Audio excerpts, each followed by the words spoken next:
okay, from Poland, from Germany, from Britain, from France, you name it. Every country today, okay, there are Turkish populations, there are Turkish institutions, there are Turkish schools and universities, business chambers, trades, and etc. Secondly, Turkey believes that they contribute to the European Union concerning of the political, economic, and cultural aspect of life. And thirdly, Turkey see that if Turkey becomes part of Europe, then the future of the world is going to be more peaceful. Because of the Islamic world radicalizations, Turkey possibly thought that they pose kind of picture to the whole Islamic world that can be democratic, can be European, okay, and can be civilized, but at the same time can be Muslim country. And also try to show that West hasn't got any problem with the Muslims. But unfortunately, so far, Europe, especially Germany and France, openly, they said that no, we don't want to admit. Okay? And my conclusion is very simple.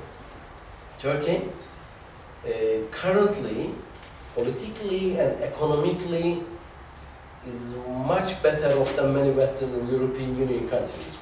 That's for sure. And secondly, if the European Union will not admit the Turkey in the next 5 years, I am sure the whole Turkish population doesn't want to be part of the Europe. Then that's going to be dangerous for the Europe, because Turkey now become one of the energy hub, because of many pipes, gas and oils and everything cross Turkey, and the Mediterranean has become the main energy hub, ports. Secondly, now, for example, election result being celebrated many Arab countries. AKP victories, election victories being celebrated in many Arab countries. Okay, that Turkey becomes the regional power. And finally, Turkey has a lot to sell, economically, materially, and culturally. But forgive me, Europe hasn't got anything to sell. That's my conclusion. Thank you.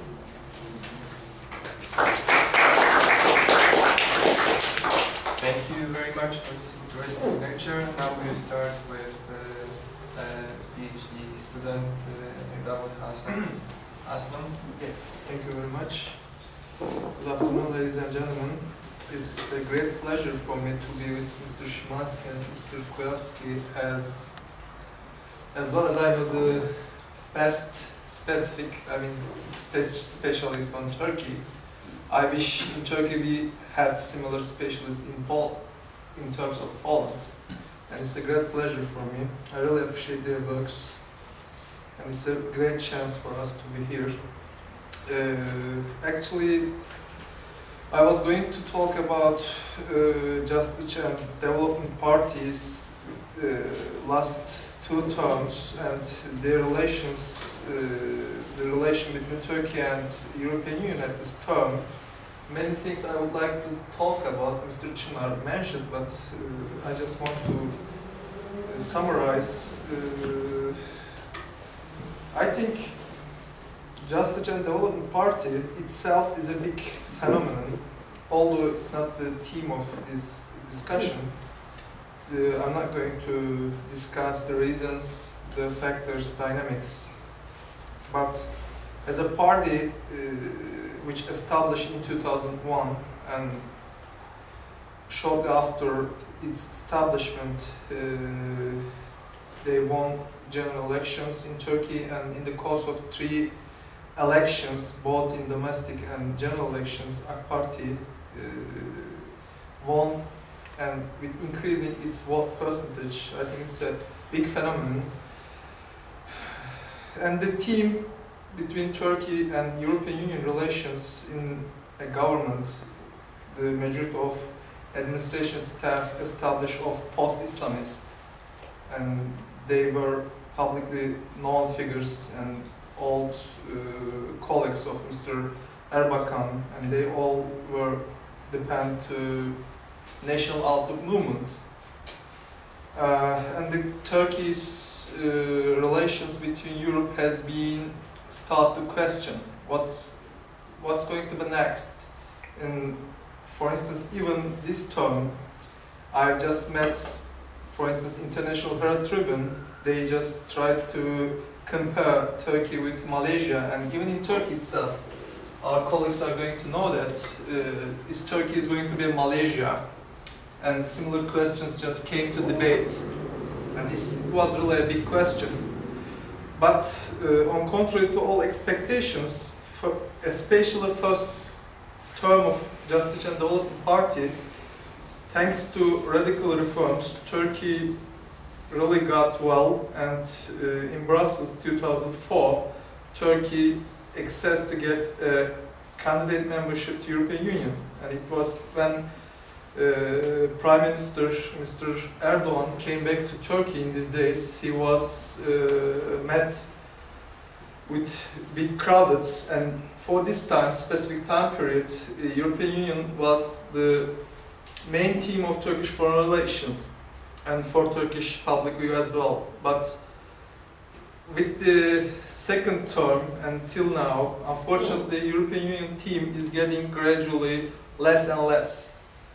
I watched on Sunday, as you know, the 12th June elections, Prime Minister's speech. He just mentioned Turkish relations with Balkans, Middle East and Caucasus. Unfortunately, I did not hear anything about European Union. So, as Mr. Çınar told, European Union issue is getting lesser and lesser. I mean, no one is hearing about European Union, and it's an undeniable fact that Turkey, as a model country, although myself I don't like this model, I don't know why we need model for other countries, but people know now that in Syria, in Jordan, in Egypt or Tunisia, that it's possible to be a Muslim, democrat, secular country.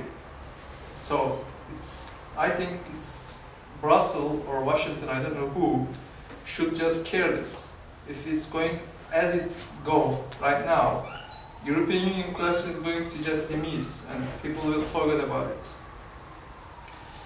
The other thing I just want to mention, I'm not going to just put blame on Justice and Development Party, but especially German and France part, with the Merkel's and Sarkozy's presidency, there is a block against Turkey, and people in Turkey right now just knows that. And other thing is Cyprus issue. As Mr. Çınar told it, Cyprus is a very essential, a vital issue for Turkey. And when the talks, when the negotiations are getting hotter, and when the issue comes to a deadlock, it's really very hard for Turkish decision makers to negotiate further, because in domestic politics, Justice and Development Party has been harshly criticized because of just selling the country, just trading against Cyprus issue, and nationals and left wings just vehemently criticize Justice and Development Party. My suggestion here is, I think the Cyprus issue should be just solved for Turkey in future terms in order to accelerate this procedure. Otherwise, it's going to really be very hard for the future prospects. On the other hand, Justice and Development Party, in terms of Kurdish questions and Armenian issue, they really undertake radical reforms that was a sort of taboo for other governments. We should also take into consideration this. As for future, I'm not going to take over too much time, sorry. I'm really not sure what is waiting for Turkey. If Turkish economy is getting well and better, and the stability, as Mr. Çınar told, is, I think, more important than similar issues. If people think that it's okay for us no terror, economy is going well, and we know, I mean, in Turkish media you can see the Greece, for instance. It's a very bad example for Turkey. European countries like Portugal, like Greece are getting worse and worse, and EU cannot do anything for these people. So it's not a utopia anymore, and we are doing well without European Union. So why we should? I'm not going to touch this cultural identity, etc. But even for ordinary person on the street, you know. So it's really very hard right from this very moment just to do some prognosis for future. But I myself not very hopeful for the future. And as we know, the Croatia just get this date for EU membership, and the Bulgarian, Romanian integration, etc. Just Turkish people felt themselves really very isolated, and Cyprus, like, and other economic issues made the people feel isolated and just approach their, you know, just pushed away. Now that in Turkey media you'll see Arabian rebellions, you know, Arab Spring, Balkans and Caucasus, but European Union just stayed behind. That's my conclusion. Thank you very much. Thank you.